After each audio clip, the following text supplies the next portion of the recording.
ഒരു മോൺസ്റ്ററായിട്ട്, ഒരു ഭീകരനായിട്ട് ഈ AI വരാമോ? ഇത് ലോകം ചർച്ച ചെയ്യുന്നൊരു വിഷയം. വ്യാജത്തെ സൃഷ്ടിച്ച് ചമച്ചുണ്ടാക്കാനായിട്ട് AI ഉപയോഗിക്കാൻ സാധ്യതയുണ്ട്.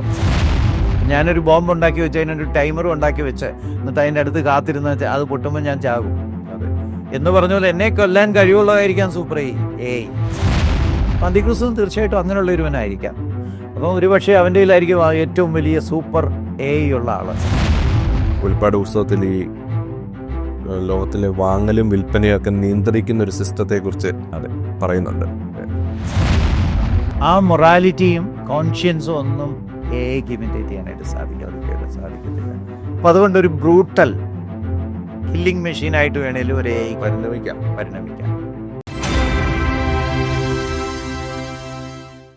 നമസ്കാരം, എല്ലാ പ്രേക്ഷകർക്കും ലൈഫ് ഫോക്കസിൻ്റെ പുതിയ എപ്പിസോഡിലേക്ക് സ്വാഗതം. നമ്മുടെ കൂടെ എന്നുള്ളത് ജെയിംസ് റീ സാറാണ്. നമസ്കാരം സാർ. നമ്മൾ പല വിഷയങ്ങൾ ചർച്ച ചെയ്യുമായിരുന്നു. മറ്റൊരു ഈ കാലഘട്ടത്തിൽ നാം കാണുന്ന ഒരു പ്രധാന വിഷയം എന്ന് പറയുന്നത് ടെക്നോളജി എന്ന് പറയുമ്പോൾ ടെക്നോളജി ദീർഘനാളുകളായിട്ടുണ്ടെങ്കിലും അതിൻ്റെ ഒരു മാക്സിമത്തിൽ എത്തിയോ എന്ന് ചിന്തിക്കത്തക്കവണ്ണമുള്ള ടെക്നോളജികൾ ഇന്ന് വർദ്ധിച്ചു വന്നിരിക്കുന്നത്. എസ്പെഷ്യലി ആർട്ടിഫിഷ്യൽ ഇൻ്റലിജൻസ്, അങ്ങനെയുള്ള ഏറ്റവും നൂതനമായ ടെക്നോളജി നമ്മുടെ മാനുഷിക ബുദ്ധിക്ക് ഒരുപക്ഷെ ചിന്തിക്കുന്നതിനപ്പുറമായിട്ട് വരെ പോകാൻ സാധ്യതയുള്ള ഒരു ക്രിസ്തീയ വീക്ഷണകോണിൽ നോക്കുകയാണെങ്കിൽ AI പോലുള്ള നൂതന ടെക്നോളജിയെ ഏത് നിലയിൽ കാണാൻ സാധിക്കും? നമ്മൾ സയൻസിൻ്റെയും ടെക്നോളജിയെക്കുറിച്ച് സംസാരിക്കാൻ നമ്മളൊരു കാര്യം അറിഞ്ഞിരിക്കേണ്ടതായിട്ടുണ്ട്. സയൻസിൻ്റെയും ടെക്നോളജിയുടെയും അടിസ്ഥാനം ബൈബിളാണ്.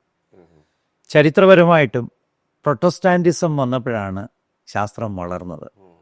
പ്രൊട്ടസ്റ്റൻസായിട്ടുള്ള, അതായത് മാർട്ടിൻ ലൂതറിൻ്റെ അനുഗാമികളായിട്ട് വന്നിട്ടുള്ള ക്രിസ്തീയ ശാസ്ത്രജ്ഞന്മാർ അന്ന് ആഗ്രഹിച്ചത് ഈ പ്രപഞ്ചത്തിലുള്ളതെല്ലാം ദൈവത്തിൻ്റെ രഹസ്യമാണ്, അത് കൂടുതൽ കണ്ടുപിടിക്കണം, ദൈവത്തിൻ്റെ രഹസ്യം വെളിപ്പെടുത്തണം. അതായിരുന്നു അവരുടെ വാസ്തവത്തിലുള്ള ആപ്തവാക്യം തന്നെ. ന്യൂട്ടനെ പോലെയും പാസ്കലിനെ പോലെയൊക്കെയുള്ള അനേക പ്രഗത്ഭന്മാരായ ശാസ്ത്രജ്ഞന്മാർ അതിന് അക്ഷീണം പ്രവർത്തിച്ചവരാണ്. അതുകൊണ്ട് ഒരു വിശ്വാസി ഒരിക്കലും ശാസ്ത്രവിരുദ്ധനോ ടെക്നോളജി സാങ്കേതിക വിദ്യാവിരുദ്ധനോ അല്ല, ശാസ്ത്രവിരുദ്ധനോ സാങ്കേതിക വിദ്യാവിരുദ്ധനോ അല്ല, മറിച്ച് ഇതിനെയൊക്കെ അംഗീകരിക്കുന്ന ആളാണ്. പക്ഷേ മറ്റേത് മേഖലയും പോലെ തന്നെ ഇന്നത്തെ നൂതന ചിന്തകൾ, നൂതനമായിട്ടുള്ള തത്വചിന്തകളൊക്കെ ടെക്നോളജിയെയും ബാധിക്കുന്നുണ്ട്. മനുഷ്യനെ ദൈവത്തിൽ നിന്ന് അകറ്റിക്കളയാൻ കഴിയുമോ എന്ന് ഉറച്ച് ടെക്നോളജിയെ ദുരുപയോഗം ചെയ്യാനായിട്ട് അഹോരാത്രം പണിയെടുക്കുന്ന അനേകരുണ്ട്. അതായത് ഓരോരുത്തരുടെയും വേൾഡ് വ്യൂ അല്ലെ ലോകവീക്ഷണം അവരവരുടെ ഡിസ്കവറീസിനെയും അവരവരുടെ ഡിസൈനെയും ഒക്കെ ബാധിക്കുന്നുണ്ട്. അപ്പം അതുകൊണ്ട് തന്നെ അനേക പുതിയ നൂതന സാങ്കേതിക വികസനങ്ങൾ ദൈവത്തിൽ നിന്ന് മനുഷ്യനെ അകറ്റാൻ പര്യാപ്തമായവയായിട്ടുണ്ട്. AIയും അതിൽ നിന്ന് വ്യത്യസ്തമല്ല. ഇപ്പോൾ AI നമ്മൾ പല ലെവലിൽ പറയാറുണ്ട്. ഒരു വീക്ക് AI എന്ന് പറഞ്ഞാൽ ഉള്ള ഡേറ്റ വെച്ച് അനലൈസ് ചെയ്ത് അതിൻ്റെ അടിസ്ഥാനത്തിൽ ഒരു അഡ്വൈസ് ചെയ്ത് തരുന്ന ഒരു ലെവല്. അതേസമയത്ത് ജനറൽ AI എന്ന് പറയുമ്പോൾ കുറേ കൂടി ഉയർന്ന തലമാണ്. അത് കുറേ കൂടെ അത് തന്നെ വിശകലനം ചെയ്ത് പുതിയ ട്രെൻഡ്സും ഒക്കെ കണ്ടെത്താനായിട്ട് സാധിക്കും. സൂപ്പർ എന്ന് പറഞ്ഞാൽ ബുദ്ധിപൂർവ്വം ചിന്തിച്ച് പുതിയ പുതിയ കാര്യങ്ങളൊക്കെ ചെയ്യാൻ കഴിയുന്ന ഒരു AI-യെക്കുറിച്ചും കൂടെ പറയുന്നുണ്ട്. അപ്പോൾ ഈ ആദ്യത്തെ ലെവലിലാണ് ഇപ്പോൾ നിൽക്കുന്നത്, വീക്ക് AIയിലാണ് നിൽക്കുന്നത്. കിട്ടിയ ഡേറ്റയൊക്കെ ബിഗ് ഡാറ്റ അനാലിസിസ് വഴി ഏകോപിപ്പിച്ചിട്ട് അതിൽ നിന്ന് പൊതുതത്വങ്ങളൊക്കെ കണ്ടെത്തി നമുക്ക് തരാൻ കഴിയും. അത് തന്നെ വലിയ കാര്യമാണ്. ഒരു സെക്കൻഡിനുള്ളിൽ ഈ ലോകത്ത് ലഭ്യമായ എല്ലാ വെബ്സൈറ്റും ഒക്കെ പരിശോധിച്ച് നമുക്ക് ഒരു അഡ്വൈസ് തരിക എന്ന് പറയുന്നത് വലിയ കാര്യമാണ്, ഭയങ്കര കാര്യമാണ്. പക്ഷേ ഇനിയത്തെ തലത്തിലുള്ള ഡെവലപ്മെൻറ്റ്സ് വന്നാൽ അത് ദൈവത്തിൽ നിന്ന് അകറ്റുവാൻ നമ്മളെ ഉപയോഗിക്കുമോ എന്നുള്ളത് ചിന്തിക്കേണ്ട കാര്യം തന്നെയാണ്. ഇപ്പം ഒരു സൂപ്പർ AI ലെവൽ ചിന്തിക്കുക, ഒരു ഒരു ഒരു പോരാളിയെ ഉണ്ടാക്കി വിടുക, ഈ പോരാളി തോന്നിയവരെയൊക്കെ കൊല്ലുക, തോന്നാത്തവരെയൊക്കെ രക്ഷിക്കുക, ഇങ്ങനെയുള്ള ഒരു അവസ്ഥയിലേക്ക് വരുന്നൊരു മോൺസ്റ്ററായിട്ട് അലാവുദ്ദീൻ അത്ഭുത വിളക്ക് തുറന്നു വിട്ടപ്പം ഉണ്ടായെന്ന് പറയുന്ന പോലെ ഒരു മോൺസ്റ്ററായിട്ട്, ഒരു ഭീകരനായിട്ട് ഈ AI വരാമോ? ഇത് ലോകം ചർച്ച ചെയ്യുന്നൊരു വിഷയമാണ്. അതുപോലെ തന്നെ ഇതിലൊരുപാട് ഈ ഡീപ്പ് ഫേക്ക് എന്നൊക്കെ പറയുന്നത് പോലെ വ്യാജത്തെ സൃഷ്ടിച്ച് ചമച്ചുണ്ടാക്കാനായിട്ട് AI ഉപയോഗിക്കാൻ സാധ്യതയുണ്ടോ? ഇപ്പം പുതിയൊരു സങ്കീർത്തന പുസ്തകം എഴുതി താ എന്ന AI-യോട് പറഞ്ഞ AI സങ്കീർത്തന പുസ്തകം എഴുതി എന്നിട്ട് അത് റിയൽ ആണെന്നുള്ള മട്ടിൽ പ്രചരിപ്പിക്കാനോ അല്ലെങ്കിൽ പുതിയൊരു എവിഡൻസ് കിട്ടി പഴയ സങ്കീർത്തനം ഇങ്ങനെ ആയിരുന്നു എന്നൊക്കെ പ്രചരിപ്പിക്കാനും ഒക്കെയുള്ള, അതായത് കഴിവുണ്ട്. വ്യാജം പ്രചരിപ്പിക്കാനായിട്ട് കുറെ കൂടെ എഫിഷ്യൻ്റ് ആകുക. പണ്ട് മോർഫിംഗ് ഒക്കെ ചെയ്തിരുന്നു, ഇന്ന് വളരെ എളുപ്പമാണ്. അപ്പം അങ്ങനെയുള്ള ഒരു തലം അതിനുണ്ട്. മൂന്നാമതായിട്ട് മനുഷ്യൻ ദൈവത്തിൻ്റെ സ്ഥാനത്തായി എന്നൊരു ഫീലിംഗ് മനുഷ്യന് കൊടുക്കാനായിട്ട് ഇതിന് സാധിക്കും. സൂപ്പർ നാച്ചുറലിൽ എത്തിക്കഴിഞ്ഞു. ഇനിയും ദൈവം എന്ന് പറയുന്നത് ഇതാ, ഇങ്ങനെയുള്ളൊരു ഫീലിംഗ്. വാസ്തവത്തിൽ അങ്ങനെ ഒരു ചിന്തയ്ക്ക് അർത്ഥമേ ഇല്ല. ഇതിപ്പോഴും മനുഷ്യൻ്റെ പ്രോഡക്റ്റാണ്. സൂപ്പർ എ വന്നാലും ആ സൂപ്പർ എയും മനുഷ്യൻ്റെ പ്രോഡക്റ്റാണ്. ശരിയാ, അതിന് മനുഷ്യനെ തന്നെ കൊല്ലാൻ കഴിയുമായിരിക്കും. ഇപ്പം ഞാനൊരു ബോംബ് ഉണ്ടാക്കി വെച്ച് അതിനൊരു ടൈമറും ഉണ്ടാക്കി വെച്ച് എന്നിട്ട് അതിൻ്റെ അടുത്ത് കാത്തിരുന്ന് അത് പൊട്ടുമ്പോൾ ഞാൻ ചാകും. അതെ, എന്ന് പറഞ്ഞ പോലെ എന്നെ കൊല്ലാൻ കഴിവുള്ളതായിരിക്കാം സൂപ്പർ എ. പക്ഷെ അത് ഞാനുണ്ടാക്കിയതാ, അത് മനുഷ്യബുദ്ധിയിൽ നിന്നുണ്ടായതാ. പക്ഷെ അതിനെ ഒരു ദൈവമായിട്ട് കരുതി, മാത്രമല്ല ദൈവത്തിൻ്റെ അതിർവരമ്പുകളെയൊക്കെ ഞങ്ങൾ ലംഘിച്ചിരിക്കുന്നു. ഞങ്ങൾ മുകളിൽ പോയിരിക്കുന്നു. ഞങ്ങളുടെ ശാസ്ത്ര സാങ്കേതിക വിദ്യയാണ് ഇനി ദൈവം എന്നുള്ള ചിന്തയിലേക്കൊക്കെ മനുഷ്യനെ നയിക്കാനുള്ള സാധ്യതയും എഐക്കുണ്ട്.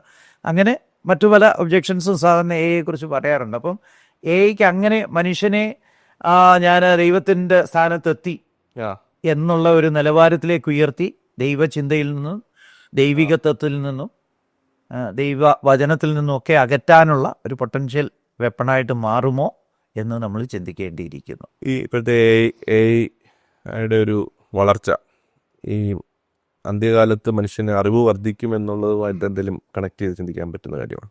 തീർച്ചയായിട്ടും. ദാനിയേൽ പ്രവചനത്തിൽ 12-ാം അധ്യായത്തിലൊക്കെ നമ്മൾ വായിക്കുന്നത് പോലെ അറിവ് വർദ്ധിക്കും എന്നുള്ള ഒരു പ്രവചനം തന്നെയുണ്ട്. അത് നമ്മൾ കണ്ടുകൊണ്ടിരിക്കുക. അപ്പം ഇപ്പം ശാസ്ത്രം തന്നെ എടുത്താൽ 100 വർഷം മുമ്പ് ശാസ്ത്രത്തിൻ്റെ അറിവുകൾ വർദ്ധിക്കാൻ 20-25 വർഷം എടുക്കുമായിരുന്നെങ്കിൽ ഇപ്പം ഏതാനും മാസങ്ങളെ എടുക്കത്തുള്ളൂ. അതുപോലെ എക്സ്പ്ലോഷൻ നടന്നുകൊണ്ടിരിക്കുക.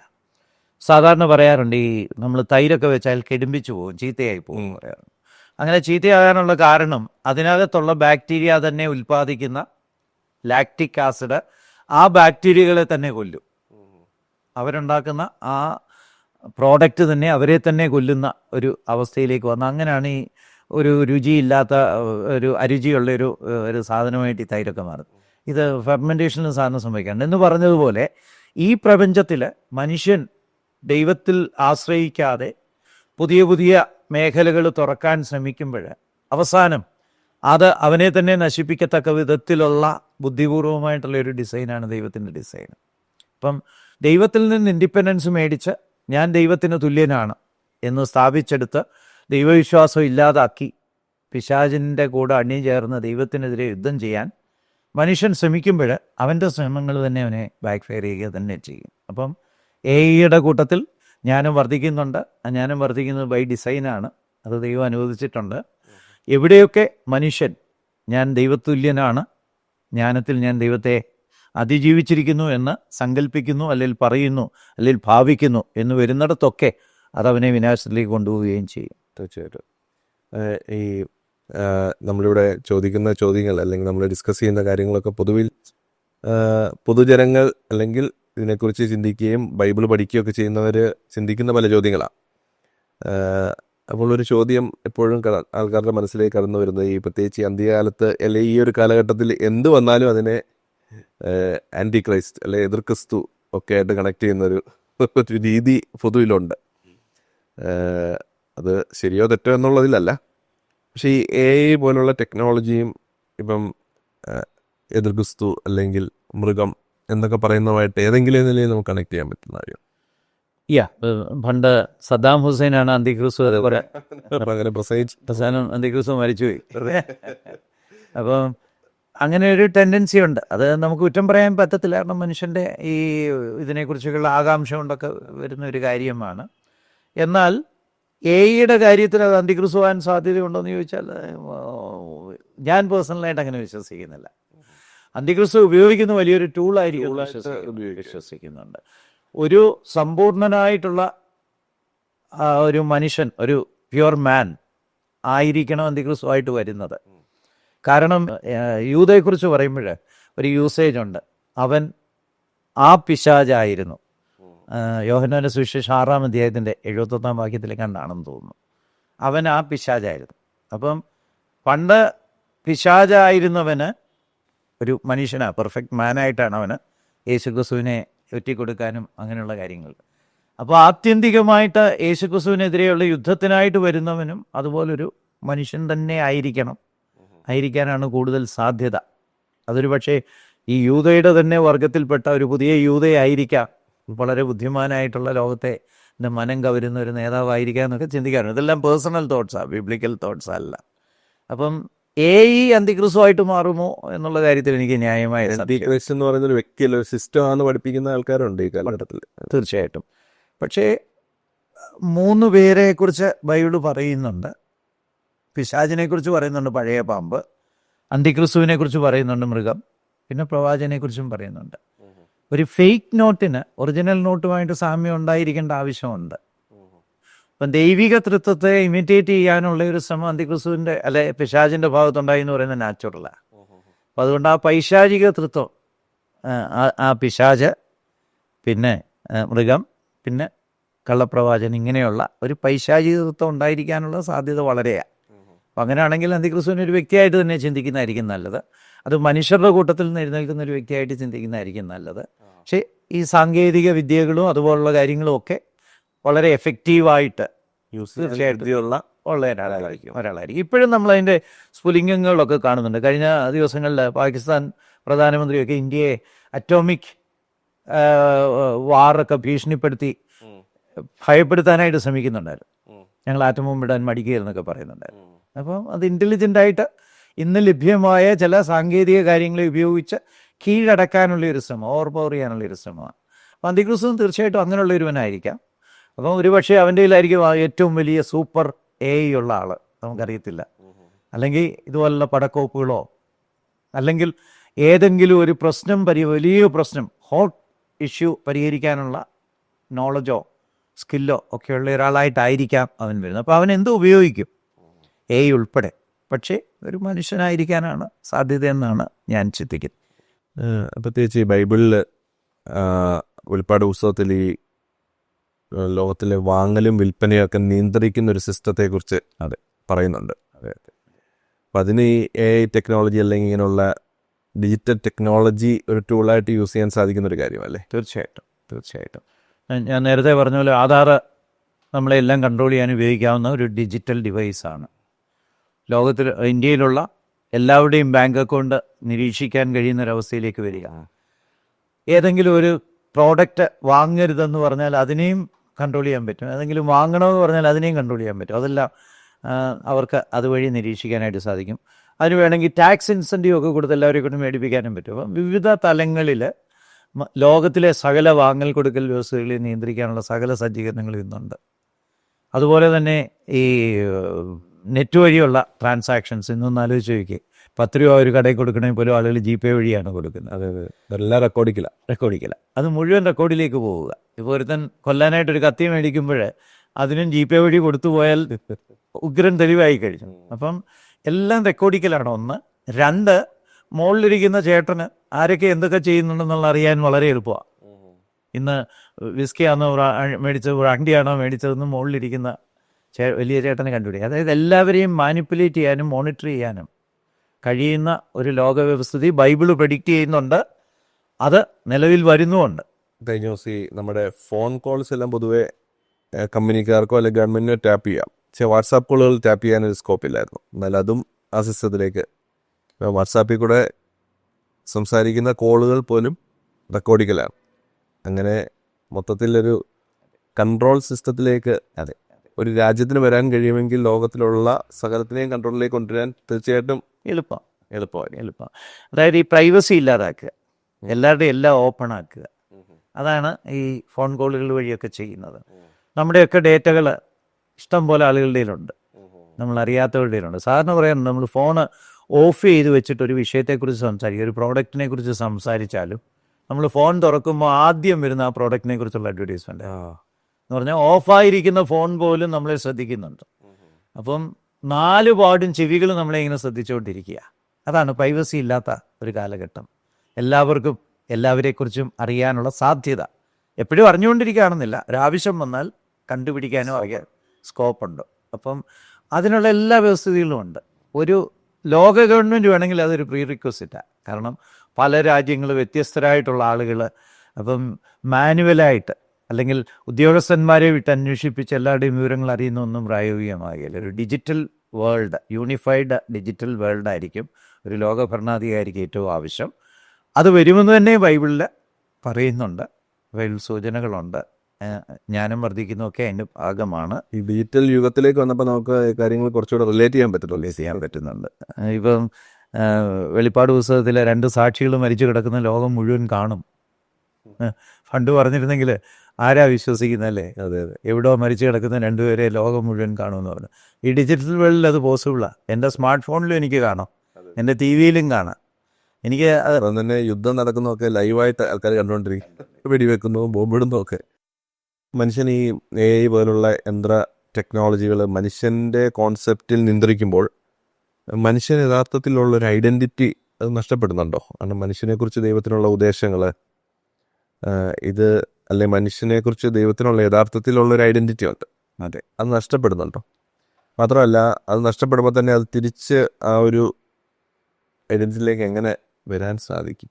ശരിയാണ്. ഇപ്പം ആധാറിൽ തന്നെ ചില നമ്പറാണ് നമുക്കുള്ളത്. പണ്ട് ജയിൽ പുള്ളികൾക്കൊക്കെ ഒരു നമ്പർ ഉണ്ടായിരുന്ന പോലെ ചില നമ്പറുകളാണ്. നമ്മുടെ ഐഡൻറ്റിറ്റി പോവുക. സർക്കാരിനെ സംബന്ധിച്ച് നമ്മളൊരു ഐറ്റമാണ്, ഡേറ്റയിലുള്ള ഒരു ഐറ്റം മാത്രമായിട്ട് മാറുക. അപ്പം ഈ ഡിജിറ്റലൈസേഷനും ഈ ടെക്നോളജിയുടെ ഗ്രോത്തിലും ഒക്കെ ഐഡൻറ്റിറ്റി മാറുകയാണ്.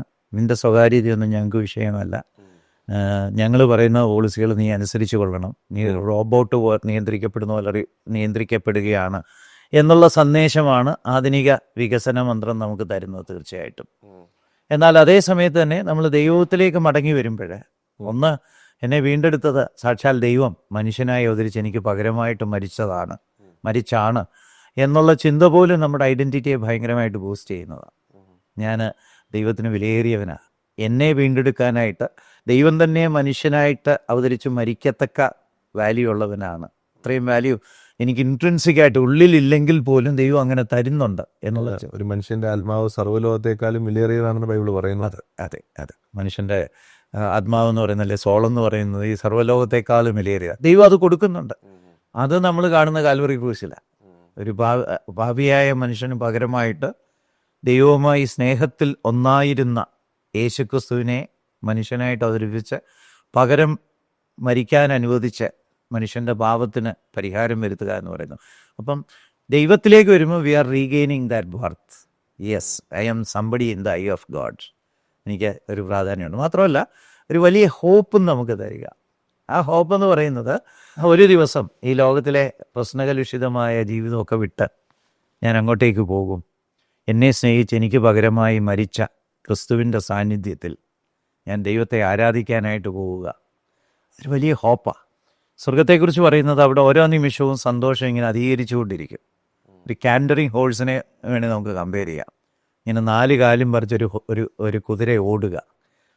ഓരോ നിമിഷങ്ങളിലും അതിൻ്റെ സ്പീഡ് വർദ്ധിച്ചുകൊണ്ടിരിക്കുക എന്ന് പറഞ്ഞ പോലെയാണ് സ്വർഗത്തിൽ ഓരോ നിമിഷവും സന്തോഷം വർദ്ധിച്ചുകൊണ്ടേയിരിക്കും.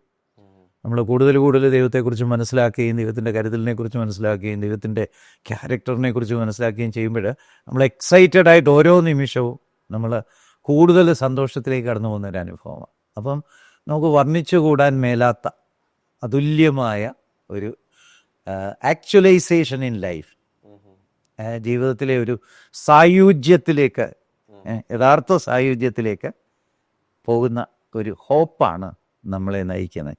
It makes man different. മനുഷ്യനെ അത് തീർച്ചയായിട്ടും വ്യത്യസ്തനാക്കുക തന്നെ ചെയ്യും. ഞാൻ വെറും ഒരു നമ്പറാണ് ഈ ലോകത്തിൽ. എന്നെ സർക്കാർ ഐഡൻറ്റിഫൈ ചെയ്യുന്ന ഒരു നമ്പറായിട്ട് മാത്രം, 15 അക്കവും ഉള്ള നമ്പറായിട്ട് മാത്രമായ ഉള്ള അവസ്ഥയിൽ നിന്ന് എന്നെ പേർ വിളിച്ച് സ്വീകരിക്കുന്ന, എന്നെ ഞാനായിട്ട് അംഗീകരിച്ച് സ്വർഗീയ കവാടം തുറന്ന് അവിടേക്ക് സ്വീകരിക്കുന്ന ഒരു ദൈവിക പ്രത്യാശ എന്ന് പറയുന്നത് അതുല്യമാണ്.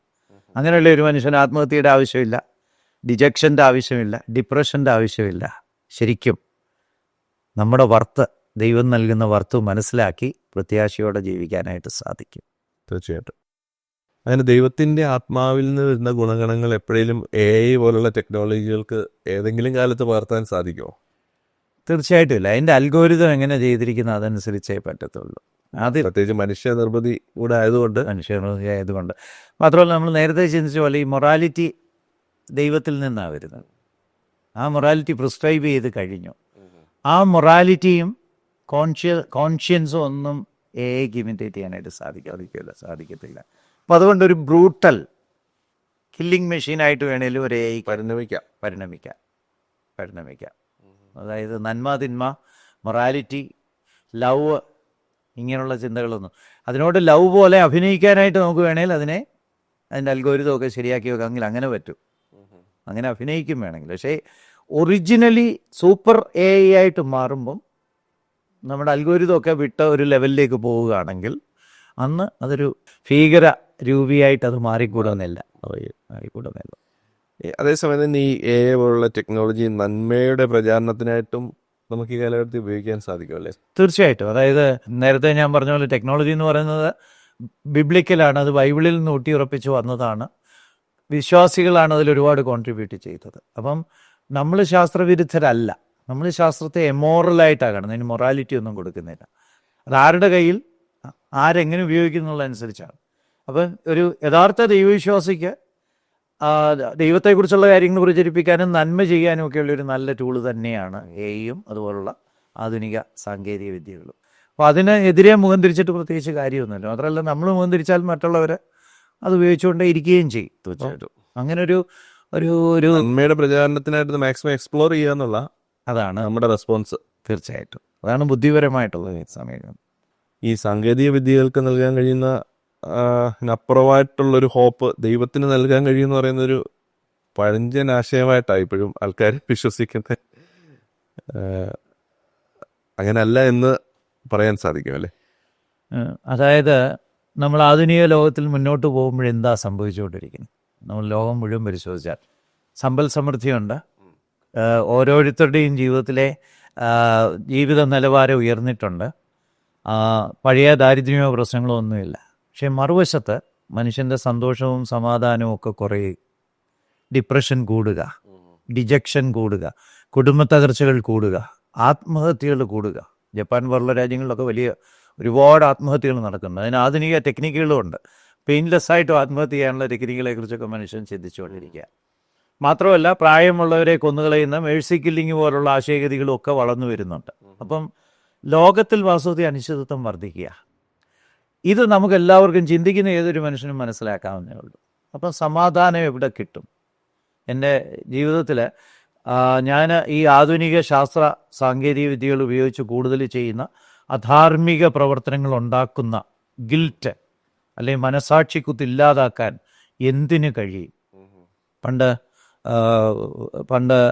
ആരോ ഇങ്ങനെ ഒരു ഇല്ലസ്ട്രേഷൻ പറഞ്ഞ് കേട്ടിട്ടുണ്ട്. അതായത് മാക്ബത്തിൽ ലേഡി മാക്ബത്താണ് മാക്ബത്തിനെ ഡങ്കനെ കൊല്ലാനായിട്ട് ഉപദേശിക്കുന്നത്.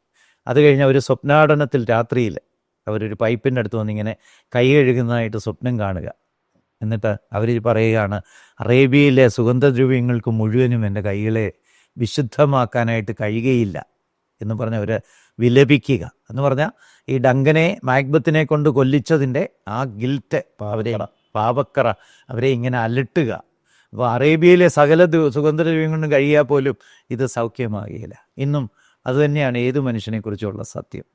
ഒരു മനുഷ്യൻ അവൻ്റെ ജീവിതത്തിൽ ചെയ്തു കൂട്ടുന്ന അധാർമികമായിട്ടുള്ള കാര്യങ്ങൾ, ദൈവവിരുദ്ധമായ കാര്യങ്ങൾ, അവൻ്റെ ഹൃദയത്തിൽ തന്നെ വലിയ ഗിൽറ്റ് ഉളവാക്കുന്ന അനേക കാര്യങ്ങൾ അവനെ കൂടുതൽ അസന്തുഷ്ടിയിലേക്കും അസമാധാനത്തിലേക്കും നയിച്ചുകൊണ്ടിരിക്കുക.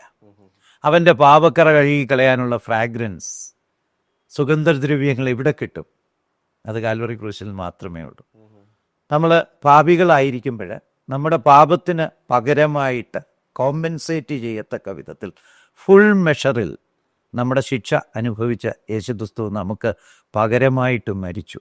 നമ്മൾ സാധാരണ ഇപ്പോൾ ഒരു ഡീലിൽ അതിൻ്റെ മുഴുവൻ കടവും വീട്ടി ചെക്ക് കൊടുത്തു കഴിഞ്ഞ് നമ്മൾ പറയും ഫുള്ളി പെയ്ഡ് എന്ന് പറഞ്ഞതുപോലെ ഒരു മനുഷ്യൻ്റെ പാപത്തിന് മുഴുവനായിട്ട് പകരമായിട്ട് ശിക്ഷ അനുഭവിച്ച് നമ്മുടെ കടം വീട്ടിയെടുക്കാൻ കഴിഞ്ഞ യേശുക്രിസ്തുവിൻ്റെ യാഗം പോലെ ഒരു യാഗം ലോക ചരിത്രത്തിലുണ്ടായിട്ടില്ല. മറ്റൊരു സോഴ്സുമില്ല. There is no other source than Jesus Christ. യേശുക്രിസ്തുവിൻ്റെ ആ യാഗത്തിൻ്റെ പ്രത്യേകത എന്ന് പറയുന്നത് അതൊരു പെർമനൻറ്റ് സാക്രിഫൈസാണ്. എന്ന് പറഞ്ഞാൽ യേശുക്രിസ്തു മരിക്കുകയും ചെയ്തു, ജീവിക്കുകയും ചെയ്യുന്നു. യാഗവസ്തുവാണ്, യാഗം അർപ്പിക്കപ്പെട്ടവനുമാണ്, ഇന്നും ജീവിക്കുന്നവനുമാണ്. അപ്പോൾ ഒരു പെർമനൻറ്റ് സാക്രിഫൈസാണ്. ആ സാക്രിഫൈസിൽ വിശ്വസിക്കുന്ന ഒരു മനുഷ്യന് എന്നും അവൻ്റെ ജീവിതത്തിലുണ്ടാകുന്ന ഏതു പാപത്തിനും പരിഹാരമായിട്ട് അവനോടൊപ്പം തന്നെയുള്ളൊരു പരിഹാര മാർഗമാണ് യേശുക്രിസ്തുവിൻ്റെ യാഗം. ഇപ്പം ഞങ്ങളൊക്കെ ഗവൺമെൻറ്റിലായിരുന്നപ്പോഴേ പലപ്പോഴും ഞങ്ങളുടെ ഡിപ്പാർട്ട്മെൻറ്റുകൾക്ക് വേണ്ടി ഓരോ കേസുകളും വരുമ്പം വക്കീലിനെ വെക്കുന്ന രീതി അല്ലായിരുന്നു. അത് പറ്റത്തുമില്ല. 10,000-5,000 കേസൊക്കെ കാണും ഒരു വകുപ്പിൽ. അതിനൊരു സ്റ്റാൻഡിങ് കൗൺസിലിനെ ആക്കി വെക്കുകയാണ് ചെയ്യുന്നത്. അപ്പം ഏതെങ്കിലും ഒരു കേസ് ഞങ്ങളുടെ ഡിപ്പാർട്ട്മെൻറ്റിനെതിരെ വന്നാൽ അവർ പോയി വാദിച്ചോളൂ എന്ന് പറഞ്ഞതുപോലെ സ്വർഗത്തിൽ എനിക്ക് വേണ്ടി വാദിക്കാൻ ഇവൻ്റെ പാവങ്ങളുടെ പരിഹാരം ഞാൻ വരുത്തിയിട്ടുണ്ട് എന്ന് പറയത്തക്ക വിധത്തിൽ എറ്റേണലായിട്ട് ജീവിക്കുന്ന ഒരു ഇൻ്റർമീഡിയറി, ഒരു മീഡിയേറ്റർ ആയിട്ട് യേശുക്രിസ്തു ഒരു വശത്ത് എൻ്റെ പാപത്തിന് പരിഹാരമായിട്ട് മരിക്കുകയും ചെയ്തു, മറുവശത്ത് ഇന്നും ഒരു പുരോഹിതനായിട്ട് ജീവിക്കുകയും ചെയ്യും. എൻ്റെ മറഞ്ഞിരിക്കുന്ന പാവങ്ങളും രഹസ്യ പാവങ്ങളും പരസ്യ പാവങ്ങളും സകലത്തിനും പകരമായിട്ട് യേശുക്രിസ്തു മരിച്ചു. എനിക്ക് സമ്പൂർണ്ണ പാപമോചനം നൽകാൻ കഴിയുന്ന ലോകത്തിൽ ഒരു വ്യവസ്ഥിതിയുമില്ല, ഒരു മതത്തിലുമില്ല, ഒരു ഇസത്തിലുമില്ല. മനുഷ്യൻ്റെ പാപത്തിന് പരിഹാരം കൊടുക്കാമെന്ന് ആകെ പറഞ്ഞിട്ടുള്ള യേശുക്രിസ്തു മാത്രമേ ഉള്ളൂ. അത് ലോജിക്കലായിട്ടും ബൈബിൾ അനുസരിച്ചും സമ്പൂർണ്ണമായിട്ടും നമുക്ക് വിശ്വസിക്കാവുന്ന കാര്യമാണ്. ബൈബിളിലെ കാര്യങ്ങളൊക്കെ റെവലേഷനല്ല. അത് റെവലേഷനിലാണെന്ന് ആ കാലത്ത് ജീവിച്ചിരുന്നവർക്ക് അറിയാമായിരുന്നു. അടയാളങ്ങളും അത്ഭുതങ്ങളും ഒക്കെ അതോടൊപ്പം സംഭവിച്ചിരുന്നു. യേശുക്രിസ്തുവിൻ്റെ ഉയർത്തെഴുന്നേൽപ്പ് തന്നെ യേശുക്രിസ്തുവിൻ്റെ ദൈവത്വത്തിൻ്റെയും യേശുക്രിസ്തുവിലൂടെ ലഭിച്ച വചനത്തിൻ്റെയും ഒരു കൺഫർമേഷനാണ്. അപ്പോൾ അങ്ങനെയാണെങ്കിൽ റെവലേഷണലായിട്ട് വന്ന ഈ വചനം പറയുന്നു, യെസ്, മാനവപാപത്തിന് പാപമോചനത്തിന് ഏക മാർഗമേ ഉള്ള യേശുക്രിസ്തു. അപ്പം ലോകത്തിലെ ഏതൊരു മനുഷ്യൻ്റെയും സകല പാപത്തിനും സമ്പൂർണ്ണ പരിഹാരം വരുത്താം എന്ന് പറഞ്ഞ വേറൊരു വ്യക്തിയുമില്ല, വേറൊരു മാർഗവുമില്ല. ഏതു മനുഷ്യനും ഇന്ന് അയ്യോ ഞാനൊരു പാപിയാണ്, എൻ്റെ പാപത്തിന് പകരമായിട്ടാണ് യേശുക്രിസ്തു മരിച്ചെന്ന് ഞാൻ വിശ്വസിക്കുന്നു. യേശുക്രിസ്തുവിനെ ഞാൻ എൻ്റെ യജമാനനായിട്ട് അല്ലെങ്കിൽ കർത്താവായി സ്വീകരിക്കുന്നു. ഈ 3 കാര്യങ്ങൾ ഹൃദയത്തിൻ്റെ അടിത്തട്ടിൽ നിന്ന് യഥാർത്ഥമായിട്ട് സമ്മതിച്ച് പറയുകയാണെങ്കിൽ യെസ്, അവൻ്റെ പാപമോചനം ലഭിക്കും. നമുക്കറിയാം, യേശുക്രിസ്തുവിനെക്കുറിച്ച് അറിയാവുന്ന പലരുമുണ്ട്. പിശാചിനും യേശുക്രിസ്തുവിനെക്കുറിച്ച് നന്നായിട്ടറിയാം. ആ അറിവല്ല രക്ഷിക്കുന്നത്, മറിച്ച് ജീവിതത്തിൻ്റെ ഒരു സമയത്ത് ദൈവസന്നിധിയിൽ ചെന്ന്, ദൈവമേ ഞാനൊരു പാപിയാണെന്ന് സമ്മതിക്കുന്നു, എൻ്റെ പാവങ്ങൾക്ക് പകരമായി അങ്ങ് മരിച്ചെന്ന് ഞാൻ വിശ്വസിക്കുന്നു, അതുകൊണ്ട് അങ്ങേ എൻ്റെ കർത്താവായി സ്വീകരിക്കുന്നു എന്ന് ഏറ്റുപറയുന്നതാണ് പാപമോചനത്തിനുള്ള ഏക മാർഗം, ഏക പ്രത്യാശാ മാർഗം. ജീവിതത്തിൽ ഒരിക്കൽ സംഭവിക്കണം. ഇത് ജീവിതത്തിലായിട്ട് സംഭവിക്കും. ജീവിതത്തിൽ ഒരിക്കൽ യേശുവിന് ജീവിതം സമർപ്പിക്കുക, യേശുവിനെ ഉള്ളിലേക്ക് സ്വീകരിക്കുക, അതെ, പാപമോചനം പ്രാപിക്കുക. അതെ. അതായത് നമ്മളൊരു വസ്തു എഴുതുമ്പോൾ 50 ലക്ഷം രൂപ വിലയുള്ള വസ്തുവിന് 50 ലക്ഷം അഡ്വാൻസ് ആയിട്ട് ആദ്യമേ കൊടുത്താലും വസ്തു നമ്മുടേതാകുകയില്ല. ഒരു രജിസ്ട്രാറുടെ മുന്നിൽ ഉടമസ്ഥനും വാങ്ങുന്ന ആളും പോയി ഒപ്പിട്ട് കൊടുക്കണം, രജിസ്ട്രാറും ഒപ്പിടണം, എന്നിട്ടൊരു സീലും വെക്കണം. അപ്പോഴേ ആ ഡീൽ കൺക്ലൂഡ് ചെയ്യുന്നുള്ളൂ. എന്ന് പറഞ്ഞ പോലെ ഒരാൾക്ക് പാപമോചനം ലഭിക്കണമെങ്കിൽ ഒന്ന് യേശുക്രിസ്തുവിൽ വിശ്വസിക്കണം, യേശുക്രിസ്തു എനിക്കായിട്ടാണ് മരിച്ചെന്ന് വിശ്വസിക്കണം. മാത്രമല്ല ഒരു തീരുമാനമെടുക്കണം, ഇനി യേശുക്രിസ്തുവിന്. അത് ഒരിക്കൽ നടക്കേണ്ട കാര്യമാണ്. യേശുക്രിസ്തുവിനായി ഇനിയും ജീവിച്ചു കൊള്ളാം, യേശുക്രിസ്തുവാണ് എൻ്റെ യജമാനൻ, എൻ്റെ കർത്താവ്. അത് വൺസ് ഫോർ ഓൾ നടക്കേണ്ടതാണ്. അത് നടന്നവരെല്ലാം പാപമോചനം പ്രാപിച്ചവരാണ്. അവരുടെ ജീവിതത്തിൽ നിശ്ചയമായിട്ടും സമാധാനവും സന്തോഷവും ലഭിക്കും. ഒരു പുതിയ പ്രത്യാശ അവരെ ഭരിക്കും. ആ ജീവിതമാണ് യഥാർത്ഥ ക്രിസ്തീയ ജീവിതം. അതിനേക്കാൾ ഒരു എറ്റേണൽ ലൈഫ് അതൊരു വലിയൊരു പ്രതീക്ഷയാണല്ലോ. അതെ. പാപമോചനം കിട്ടുന്ന ആൾ ഉടൻ എറ്റേണൽ ലൈഫിലേക്ക്, ബോൺ അഗെയിൻ എക്സ്പീരിയൻസിലേക്ക് കടക്കുകയാണ്. കേട്ടുകൊണ്ടിരുന്ന ഓഡിയൻസ് ലൈഫ് ഫോക്കസിൻ്റെ സ്ഥിരം പ്രേക്ഷകരുണ്ട്. പുതിയതായിട്ട് ആരെങ്കിലും ഞങ്ങളെ കാണുന്നുണ്ടെങ്കിൽ, ഈ അനിശ്ചിതത്വം നിറഞ്ഞ ലോകത്തിൽ നിങ്ങൾക്കൊരു പ്രതീക്ഷയ്ക്ക് വകയുണ്ടത് കർത്താവ് യേശുക്രിസ്തുവാണ്. യേശുക്രിസ്തു രാജാവായിട്ട് മടങ്ങി വരും.